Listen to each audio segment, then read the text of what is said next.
Saudara, kalau sudah bicara masalah uang, sungguh kerap kali sensitif.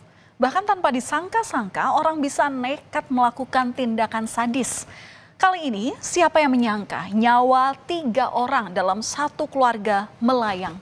Gara-garanya karena ada pelaku yang kesal pada korban yang menolak meminjamkan uangnya. Pada Kamis 5 Desember 2024, warga desa Pandantoyo, Kecamatan Ngancar, Kediri, Jawa Timur, digegerkan dengan tewasnya 3 orang dalam satu keluarga.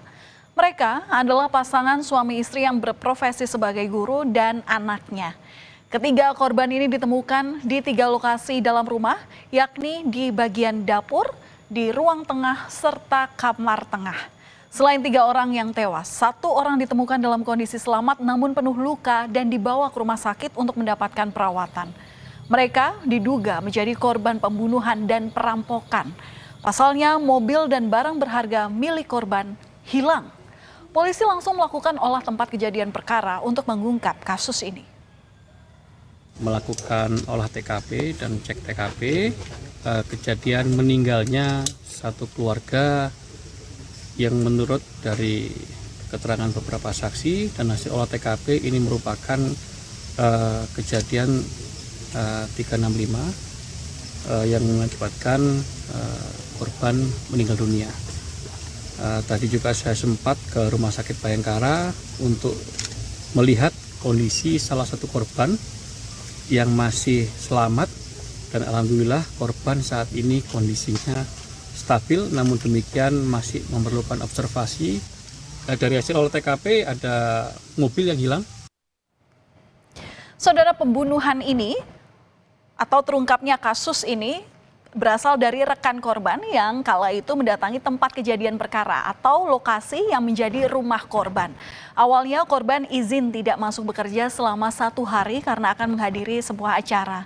Namun ada rekan korban yang juga menghadiri acara tersebut namun tak melihat keberadaan korban. Esok harinya rekan korban yang khawatir dengan kondisi korban mulai menghubungi korban. Namun tak ada respons yang didapat. Mereka akhirnya memutuskan untuk mendatangi rumah korban. Dan sesampainya di sana, mereka kaget karena korban ini sudah ditemukan dalam kondisi tewas di dalam rumahnya. Hari Rabu izin ada acara ke BKD, namun temannya yang ikutan sama acara itu kok nggak ada. Yang bersangkutan nggak ada di sana, terus menelpon ke SD saya.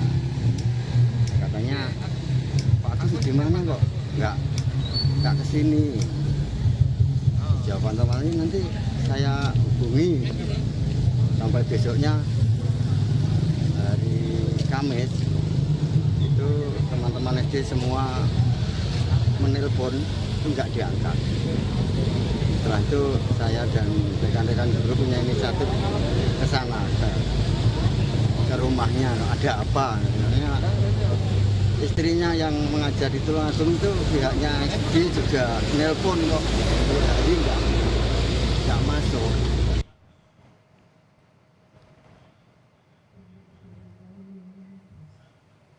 Ketiga korban pembunuhan ini dimakamkan di TPU Desa Pandantoyo. Sebelum dimakamkan atau sebelum pemakaman ini dilakukan proses doa dan kebaktian. Ketiga korban dimakamkan dalam satu liang lahat. Tangis kesedihan warga serta kerabat pecah saat prosesi pemakaman berlangsung. Mereka tak menyangka pasangan suami istri yang berprofesi sebagai guru tersebut tewas dibunuh. Di mata kerabat dan keluarga, korban memiliki kepribadian yang baik dan berdedikasi. Bahkan korban rela menempuh jarak 50 km demi mengajar di sekolah. Tidak ketemu. Belum ketemu. Nanti chat, telepon hari Minggu. Oh.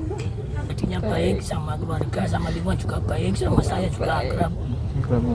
Ibadahnya juga tekun. Saudara, dalam kasus ini polisi melakukan olah tempat kejadian perkara. Polisi juga memeriksa sejumlah saksi dan mencari tahu siapa orang yang bertemu terakhir kalinya dengan korban. Hasilnya, polisi telah mengantongi identitas pelaku pembunuhan 3 orang dalam satu keluarga ini. Polisi pun langsung memburu jejak keberadaan pelaku.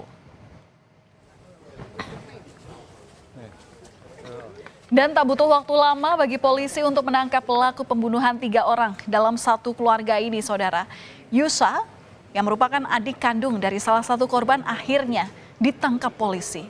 Pelaku ditangkap di rumahnya yang ada di Lamongan, Jawa Timur. Tega sekali adik membunuh kakak kandungnya. Ironisnya, saudara, pelaku ini juga telah merencanakan pembunuhan ini.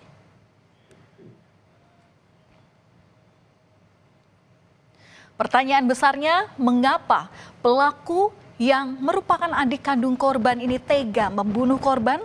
Usut punya usut, saudara. Aksi keji pelaku dilatar belakangi oleh motif sakit hati.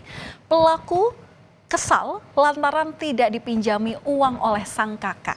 Sebelum membunuh beberapa hari sebelumnya, pelaku sempat datang ke rumah korban untuk meminjam uang. Namun saat itu korban menolak untuk meminjamkan uang. Karena sebelumnya pelaku sempat meminjam uang namun belum dikembalikan. Pelaku yang sakit hati ini kemudian datang lagi ke rumah korban dengan rencana melakukan pembunuhan. Korban kemudian mengendap-endap masuk ke dalam rumah korban. Pelaku dan salah satu korban ini sempat terlibat cekcok. Pelaku kemudian menganiaya korban hingga tewas. Rupanya cekcok dan penganiayaan ini diketahui oleh korban lainnya. Namun pelaku langsung membunuh korban tersebut. Tersangka adalah adik kandung dari korbannya sendiri. Atas nama Yusak, dia residivis, mantan pelaku jambret. Motifnya adalah karena diduga tersangka sakit hati dengan korban karena berusaha meminjam uang dan meminta bantuan uang kepada korban, namun korban tidak bisa membantu. Lalu kemudian sakit hati dan melakukan tindakan pembunuhan tersebut. Motif serupa juga melatar belakangi aksi penculikan yang dilakukan terhadap seorang gadis kecil di kawasan Pejaten, Jakarta Selatan pada Oktober lalu. Pelaku merupakan kenalan orang tua korban. Korban sempat dibawa berkeliling semalaman dengan motor hingga akhirnya mengundang perhatian publik saat ia disekap pelaku di sebuah pos polisi.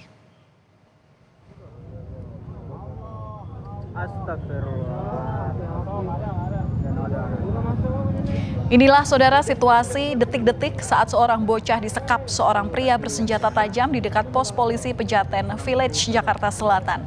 Korban pun ketakutan, terlebih pelaku membawa senjata tajam. Peristiwa ini mengundang perhatian petugas dan pengendara sepeda motor. Warga pun memenuhi lokasi penyekapan. Sampai-sampai pelaku merasa tidak aman dan membawa korban masuk ke dalam mobil sambil menodongkan senjata ke leher korban. Beberapa aparat sempat mencoba untuk berkomunikasi dengan pelaku, namun pelaku IJ akhirnya berhasil ditangkap oleh petugas.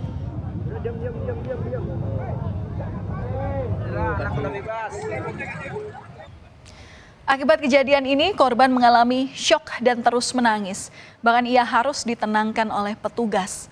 Korban kemudian dibawa ke rumah aman untuk mendapatkan pendampingan. Penyekapan ini, saudara, bermula saat pelaku datang ke rumah orang tua korban untuk meminjam uang, namun ditolak oleh orang tua korban. Orang tua korban yang tak menaruh rasa curiga terhadap pelaku kemudian meninggalkan korban dan pelaku. Pelaku kemudian merencanakan penculikan dan penyekapan dengan membawa kabur korban menggunakan sepeda motor milik tetangganya. Warga kemudian bilang ke orang tua korban, dan upaya mencari korban saat itu tak membuahkan hasil. Keesokan harinya, saudara, orang tua korban mendapatkan informasi bahwa sang buah hati menjadi korban penyekapan di Pospol Pejaten. Dan saat itu, niat pelaku membawa korban adalah untuk meminta uang tebusan sebesar 4 juta rupiah kepada orang tua korban. Pelaku ternyata saat itu dalam pengaruh narkoba. Untuk sebagai barter, karena dia meminjamkan uang tidak diberikan oleh ibu korban, supaya dia mau transaksi supaya dia ada pertukaran. Selama dalam di bawah dekapan daripada IJ, korban 5 tahun ini, ZPKU mengalami penyiksaan, kekerasan fisik, dan yang lebih parah adalah dicabuli. Dan ternyata, saudara, pelaku ini adalah seorang residivis di sejumlah negara. Polisi menyebut IJ pernah ditahan atas kasus tindak pidana perdagangan orang atau TPPO di Malaysia. Pelaku juga pernah ditahan di Tiongkok. namun dengan kasus yang berbeda. Selain itu, ia juga pernah ditahan di Lapas Cipinang. Saudara, dua kasus tadi menjadi contoh betapa sadisnya saat berurusan dengan uang. Tentu kita pasti dilema jika ada rekan, kerabat, atau keluarga yang meminjam uang, antara meminjamkan atau tidak saat itu. Bijak dalam mengelola keuangan harus dilakukan. Dan jangan sampai kita tidak bijak dalam mengelola keuangan yang bisa membuat kita jadi berutang, dan berutang. Karena gara-gara utang, apapun bisa terjadi. Kami akan kembali usai jeda.